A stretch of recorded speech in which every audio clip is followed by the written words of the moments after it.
എല്ലാവർക്കും abacus അക്കാദമിയിലെ online ക്ലാസ്സിലേക്ക് സ്വാഗതം. നമ്മുടെ ഹിന്ദിയുടെ 3rd പാർട്ടാണ് ക്ലാസ് സ്റ്റാർട്ട് ചെയ്യുന്നത്. അപ്പോൾ ടെക്സ്റ്റ് ബുക്ക് പേജ് നമ്പർ 10. एक दिन सुरेंद्र जी माड साहब ने बेला के बालों में पंजा फंसाया. ഒരു ദിവസം സുരേന്ദ്രൻ സർ ബേലയുടെ മുടിയിൽ പിടിച്ചു. पर शायद जिस गलती को पाके हुए उसके बाल पकड़कर फेंकने वाले थे वह गलती थी नहीं. उन्होंने बेला को छोड़ दिया. എന്ത് തെറ്റാണെന്ന് കരുതിയാണോ അദ്ദേഹം അവളുടെ മുടിയിൽ പിടിച്ചു വലിച്ചത്, അത് യഥാർത്ഥത്തിൽ തെറ്റായിരുന്നില്ല എന്ന് മനസ്സിലാക്കിയ അദ്ദേഹം അവളുടെ മുടിയിലെ പിടിവിട്ടു. बेला के भयभीत चेहरे को देखकर साहिल भरी तरह डर गया था. ബേലയുടെ പേടിച്ചരണ്ട മുഖം കണ്ട് സാഹിലും വല്ലാതെ ഭയന്നുപോയി. उसने देखा कि बेला के पाव अभी भी कांप रहे हैं. ഇപ്പോൾ താഴെ വീഴുമെന്ന പോലെ ബേലയുടെ കാലുകൾ അപ്പോഴും വിറച്ചുകൊണ്ടിരിക്കുകയായിരുന്നു.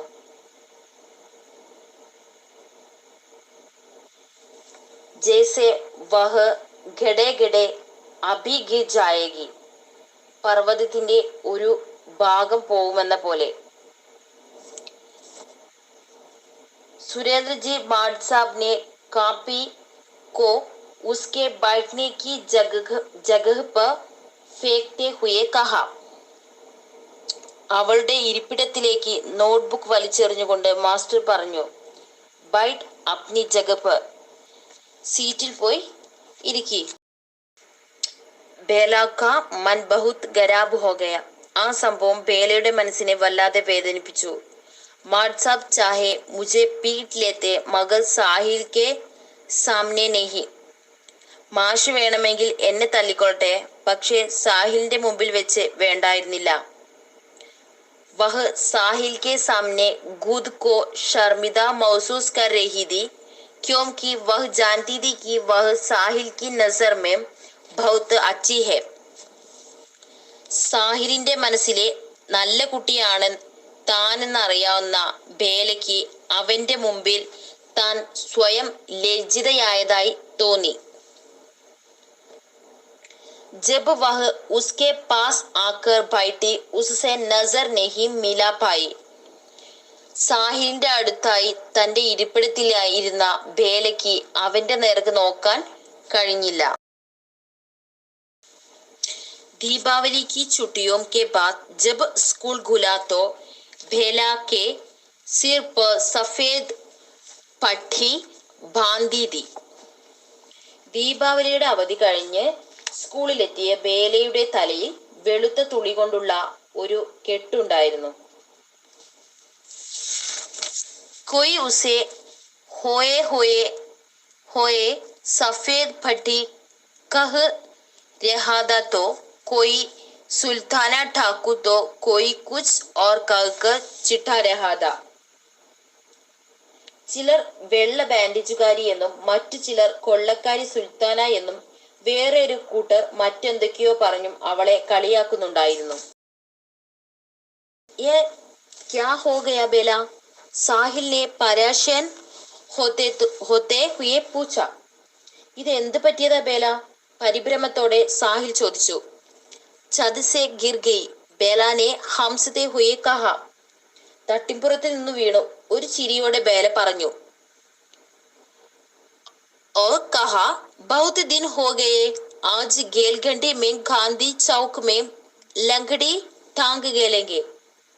ഒരുപാട് ദിവസമായില്ലേ, ഇന്ന് ഡ്രിൽ പീരീഡിൽ നമുക്ക് ഗാന്ധി സ്ക്വയറിൽ പോയി ഞൊണ്ടി കളിക്കാം. നെഹി ഗേലെങ്കെ, കളിക്കേണ്ട. തെരെ സിർ മേ ഫിർ സേ ലഗ് ജായേഗി തോ, നിന്റെ തലയിൽ ഇനിയും മുറിവുണ്ടായാലോ, സാഹിൽ പറഞ്ഞു. നെഹി ലഗേഗി ബേലാനെ ജിദ് കി. ഇല്ല, ബേല ഷാഠ്യം പിടിച്ചു. और वे हमेशा की तरह सारे बच्चों के साथ गांधी के चौक की बालू में पूरी गेलगंडी लंगड़ी टांग गेले. അങ്ങനെ അവർ കൂട്ടുകാരെല്ലാം ചേർന്ന് പതിവ് പോലെ ഗാന്ധി സ്ക്വയറിലെ മണലിൽ ഡ്രിൽ പീരീഡ് മുഴുവൻ ഞൊണ്ടി കളിച്ചു. इन बच्चों को अपने चारों और खेलते देखकर गांधी जी की मूर्ति ऐसी दिखाई पड़ती जैसे और समय से कुछ अधिक मुस्कुरा रही हो. കുട്ടികളെല്ലാം തന്റെ ചുറ്റും കളിക്കുന്നത് കണ്ട് ഗാന്ധിജിയുടെ പ്രതിമ സാധാരണയിൽ കവിഞ്ഞ് പുഞ്ചിരിക്കുന്നതായി തോന്നി. രവിവാർ കാ ദിൻ താ. അന്ന് ഞായറാഴ്ചയായിരുന്നു. साहिल अपने घर में नीम के पेड़ की ठाली पकड़कर झूम रहा था. സാഹിൽ വീട്ടുമുറ്റത്തെ വേപ്പുമരത്തിന്റെ കൊമ്പിൽ തൂങ്ങി ആടുകയായിരുന്നു. വഹ് ഏക് സ്റ്റൂൾ पर चढ़कर झूलता था. അവൻ ഒരു സ്റ്റൂളിൽ കയറി നിന്നാണ് ആടിക്കൊണ്ടിരുന്നത്. अचानक टूटे स्टूल की एक कील साहिल की पिंडली में लग गई. ഒടിഞ്ഞ സ്റ്റൂളിലെ ഒരു ആണി അപ്രതീക്ഷിതമായി സാഹിലിന്റെ കണങ്കാലിൽ തറച്ചു. एक इंच गहरा गड्ढा हो गया. 1 ഇഞ്ച് ആഴമുള്ള മുറിവായിരുന്നു. उसे सरकारी अस्पताल में पट्टी बंधवाने के लिए ले जाया गया. മരുന്ന് വയ്ക്കാനായി സാഹിലിനെ അടുത്തുള്ള സർക്കാർ ആശുപത്രിയിലേക്ക് കൊണ്ടുപോയി. उसने देखा कि 2 लोगों को छोड़कर आगे भेला खड़ी है. രോഗികളുടെ നിരയിൽ തന്നെക്കാൾ 2 പേർക്ക് മുന്നിലായി ഭേല നിൽക്കുന്നത് സാഹിൽ കണ്ടു.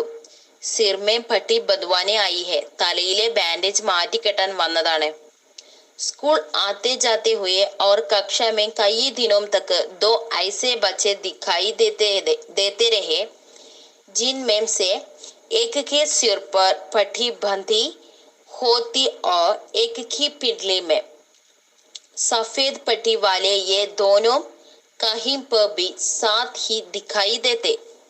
പിന്നീട് ദിവസങ്ങളോളം ക്ലാസ്സിലും സ്കൂളിലേക്കുള്ള വഴിയിലും കാലിൽ ബാൻഡേജിട്ട ആൺകുട്ടിയും തലയിൽ വെളുത്ത ബാൻഡേജിട്ട പെൺകുട്ടിയെയും ഒരുമിച്ച് കാണപ്പെട്ടു. 5वीं कक्षा का रिजल्ट आ गया. 5ാം ക്ലാസ്സിലെ റിസൾട്ട് വന്നു. दोनों चढ़ी में आ गए. 2 പേരും ജയിച്ചു. यह स्कूल 5वीं तक ही था. സ്കൂൾ 5ാം ക്ലാസ് വരെ ഉണ്ടായിരുന്നുള്ളൂ. साहिल अब तुम कहाँ पढ़ेगे? बेला ने पूछा. साहिल इनी നീ എവിടെയാ പഠിക്കുന്നത്? ബേല ചോദിച്ചു. और तुम कहाँ पढ़ोगी? बेला साहिल ने पूछा. ഇനി നീ എവിടെയാ പഠിക്കുന്നത്? बेला साहिल ചോദിച്ചു. मेरे पापा कह रहे थे कि तुझे राजकीय कन्या पाठशाला में पढ़ाएंगे और तुम എന്നെ ഗവൺമെന്റ് ഗേൾസ് സ്കൂളിൽ ചേർക്കണമെന്ന് പപ്പ പറഞ്ഞിരുന്നു. നീയോ? मुझे अगले साल अजमेर भेज देंगे. वहाँ एक हॉस्टल है. घर से दूर. वहाँ अकेला रहूंगा. എന്നെ അടുത്ത വർഷം അജ്മേരിയിലേക്ക് വിടും. അവിടെ ഒരു ഹോസ്റ്റൽ ഉണ്ട്. വീട്ടിൽ നിന്നും മാറി അവിടെ ഒറ്റയ്ക്ക് കഴിയും. ക്യോം കി സാഹിൽ? അതെന്താ സാഹിൽ? പതാ നഹി ക്യോം. എന്താണെന്ന് അറിയില്ല. तो यानी कि अब तुम फुलेरा में ही नहीं रहोगे? അതായത് ഇനി നീ ഫുലേരയിൽ താമസിക്കുന്നില്ല. नहीं. तुम्हारा रिपोर्ट कार्ड दिखाना. ഇല്ല. തന്റെ പ്രോഗ്രസ് റിപ്പോർട്ട് ഒന്ന് കാണിച്ചേ.